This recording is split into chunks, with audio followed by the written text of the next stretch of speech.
यादों में भी कई जातियाँ पाई जाती हैं। इनकी उपजातियाँ हैं, जैसे ग्वाला, गोप, घोसी, कंवरिया, आहर, ऐसे कई इनकी उपजातियाँ भी हैं।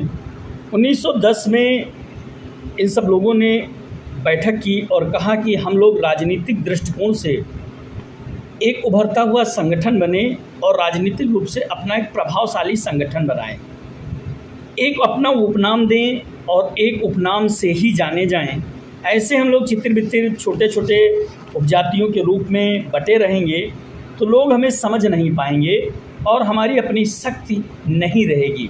संगठित रहेंगे तो शक्ति रहेगी। संघे शक्ति कलयुगे कहा गया है। तो उसी के अनुरूप मान करके सभी लोगों ने यह निर्णय लिया 1910 में कि हम लोग अब अपने आप को यादव कहेंगे।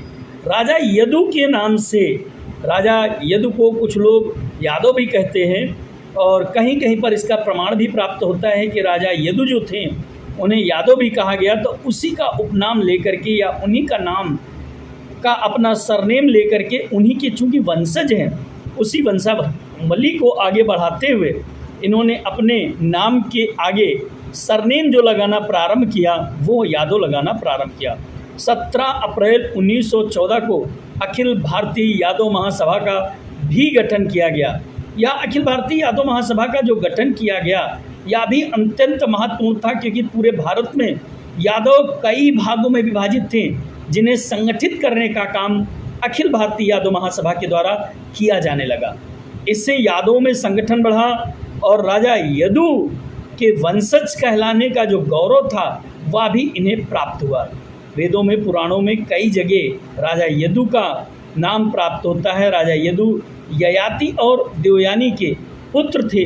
ययाति को इन्होंने अपना यौनावस्था देने से मना कर दिया था, किशोरावस्था देने से मना कर दिया था, इसलिए राजा ययाति राजा यदु से गुस्सा हो गए और उन्होंने अपने राजवंश से इन्हें निष्कासित कर दिया। ऐसा कहा जाता है कि राजा यदु अपना अलग राजवंश संचालन करने लगे और इन्होंने बहुत ख्याति प्राप्त की, बहुत विख्यात राजा हो गए। इसलिए यह वंशावली आज भी लगातार आगे बढ़ती चली जा रही है।